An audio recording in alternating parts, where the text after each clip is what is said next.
5 چیزوں کو 5 چیزوں سے پہلے غنیمت سمجھ لو۔ پہلی چیز، شبابہ کا قبل حرمک، اپنی جوانی کو بڑھاپے سے قبل غنیمت سمجھ لو۔ آج جوانی ہے، اعضاء میں زور ہے، آج عبادت ریاضت کرنا چاہو، کسی دکھی کی مدد کرنا چاہو، کسی کے کام آنا چاہو، روزے رکھنا چاہو، نوافل کی ادائیگی کرو، جو بھی عمل خیر کرنا چاہو، تمہارے قوا تمہارا ساتھ دیں گے، لیکن بڑھاپے میں چاہنے کے باوجود بھی کچھ نہیں ہوگا۔ گئی جوانی آیا بڑھاپا تے جاگ پئیاں سب پیڑا، ہن کھایاں کچھ کم نہ آون، سونف جوین ہریڑا۔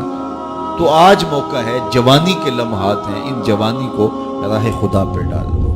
اور جوانی میں توبہ اللہ کو بڑی محبوب ہے۔ ایک روایت میں آتا ہے، جب جوان توبہ کرتا ہے خوشی سے اللہ کا عرش جھوم اٹھتا ہے، عرش الہی جھوم اٹھتا ہے جوان کی توبہ سے۔ فرمایا میں اللہ کا حبیب ہوں، اور پھر فرمایا جو جوان جوانی میں توبہ کرے وہ بھی اللہ کا حبیب ہے۔ کتنی بڑی بات ہے۔ تو جوانی یاد الہی میں گزرے، ذکر الہی میں گزرے، تو فرمایا جوانی کو بڑھاپے سے قبل غنیمت سمجھ لو۔ پھر فرمایا صحت کا قبل سقمک، اپنی صحت کو بیماری سے قبل غنیمت سمجھ لو۔ صحت کے لمحات میسر ہیں، بیماری آتے دیر نہیں لگتی، تو صحت کو غنیمت سمجھتے ہوئے بھرپور فائدہ حاصل کرو، اور کوشش کرو، محنت کرو راہ خدا میں آگے بڑھنے کی۔ وغنا کا قبل فقرک، تیسری بات ارشاد فرمائی، اپنے غنا کے دور کو، مال و دولت کی فراوانی کے زمانے کو غنیمت سمجھو فقر سے قبل۔ کہتے ہیں غربت آتے ہوئے دیر نہیں لگتی، اوپر جاتے ہوئے وقت لگتا ہے، اوپر سے نیچے آتے ہوئے وقت نہیں لگتا۔ تو فرمایا کہ دولت تمہیں میسر ہے تو اس دولت کو کام میں لاؤ، دولت کو سنبھال کے نہ رکھو، یہیں رہ جائے گی۔ ایک کفن ایسا لباس ہے جس کو کوئی جیب نہیں ہے، یہاں سے کچھ کسی نے لے کر نہیں جانا، اور نہ آج تک کوئی لے کے گیا جانا۔ سکندر گیا جب دنیا سے تو دونوں ہاتھ خالی تھے۔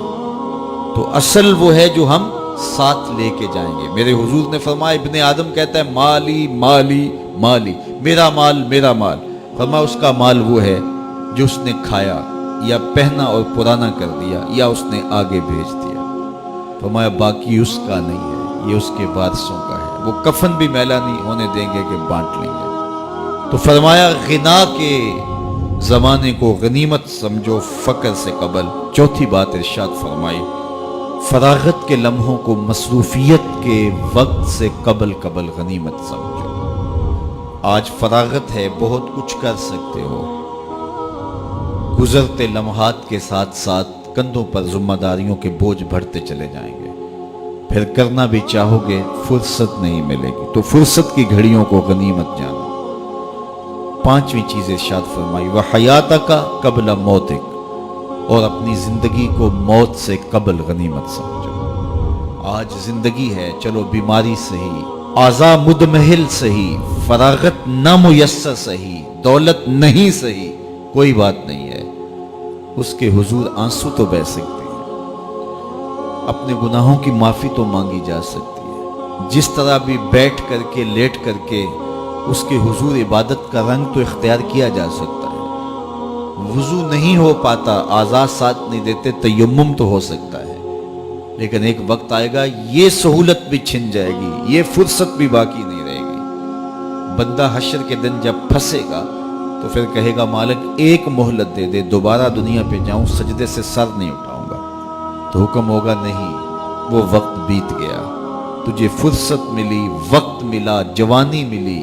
ڈوبتے سورج نے تمہیں روز پیغام دیا، اٹھتے جنازوں نے تمہیں روز پیغام دیا، لیکن تم نے عبرت حاصل نہیں کی۔ اب تمہارے لیے پلٹ کے جانا نہیں ہے، اب تم یہی رہنا ہوگا اور اپنے گناہوں کی سزا گوارا کرنی ہے۔